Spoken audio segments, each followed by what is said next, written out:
Hello and welcome everyone. Today, we will learn step-by-step SPSS data analysis with a statistical test.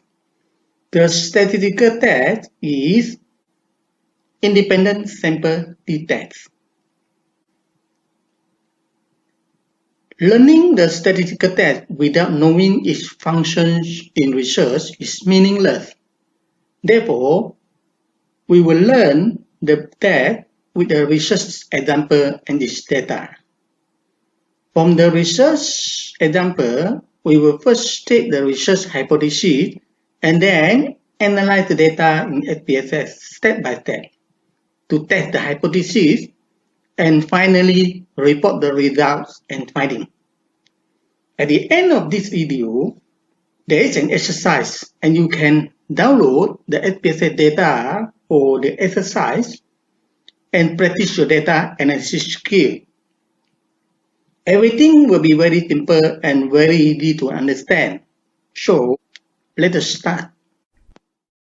The following is an example research of data analysis using independent sample t-test. In this example, a researcher conducts research to investigate whether there is a difference between male and female in creative thinking skill among postgraduate students in a university. In this research, the research design is a causal-comparative design. In this causal-comparative design, there are two variables, the independent variable and the dependent variable. The independent variable is gender, and the dependent variable is creative thinking skill. The objective of the research is to compare creative thinking skill between male and female postgraduate students. The independent variable and dependent variable are connected with a single-headed arrow to show the cause and effect between the two variables. In this case, gender is the causal variable or the factor, while creative thinking skill is the effect. The two variables in the circles and the single-headed arrow form a conceptual framework of this causal-comparative design research. In data collection, the researcher selects randomly a research sample consists of 40 male and 40 female postgraduate students from a university postgraduate student population. By using a creative thinking skill test, he collects creative thinking skill score from the research sample, with 40 of them are males and 40 of them are female. In his data, he labels the male respondent using the number 1 and female using number 2. We use this data for analysis in SPSS. Before analyzing the data, the researcher needs to state the research hypothesis for hypothesis testing. The null hypothesis is there is no significant difference between male and female postgraduate students in creative thinking skill.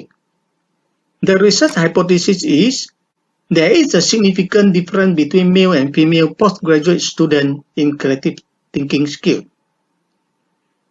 We will report the result of data analysis by referring to the null hypothesis if the t-test p-value is larger or equal to 0.05, which is there is no significant difference between male and female postgraduate students in creative thinking skill if the p-value is bigger or equals to 0.05.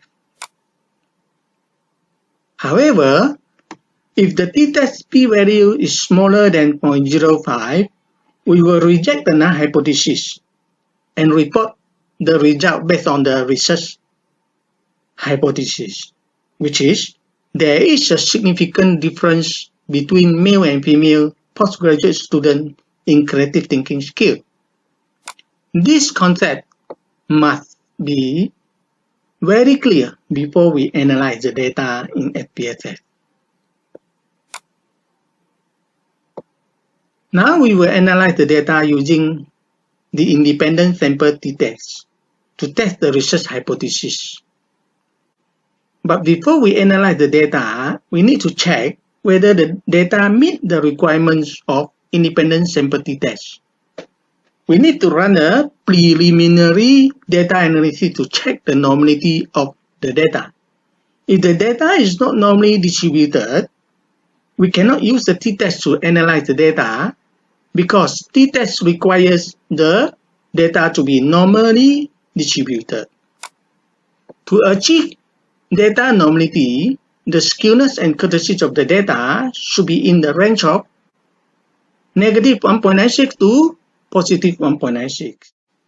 To analyze the data in SPSS, I put the data in Microsoft Word at the left side and open the SPSS at the right side.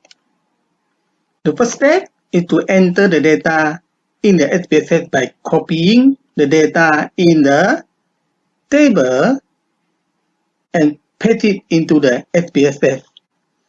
In this research, we have two variables. Gender has two categories. Male is labeled as 1 and female is labeled as 2. It is a categorical data.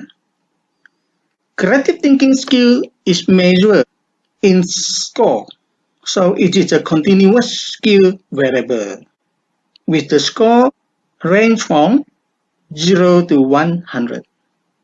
Before entering the data into SPSS, we need to label the variables in the variable view in SPSS. Click the variable view button at the bottom. Then type the two variable names at the name column. Type gender and creative. For the name column, only a single word is allowed. Then type in the label column the full name of the variables. Gender and creative thinking skill. For gender, click the right side of the value column and type the number 1 for male.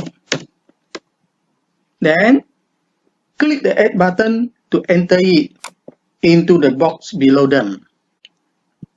Type 2 for female and click the Add button to enter it into the box as well. Then click the OK button. By this way, we label the values of the gender. So the two categories, male and female, are labeled, so the computer knows that when we type 1, it is a male, and type 2 is a female in the data. Then we move to the measure column. So for the measure column, gender is the categorical data, which is a nominal skill data. So we select nominal. For creative thinking skill, it is score. So score is the skill data, which is a ratio data. So we click skill here. For all other columns, they are optional. We can leave them without labeling them. To enter the data into the SPSS, click the Data View button. To enter the data into the data view, highlight the data for the male. So right click and copy it. Then go back to the SPSS data, click at the first cell and right click and paste it. So the data for the male group are pasted into the SPSS statistic data editor. Then we move to the female group. Highlight the data of the female group. Then right click, copy. So go back to the SPSS statistic data editor and right click and paste it. Now the data is ready for data analysis.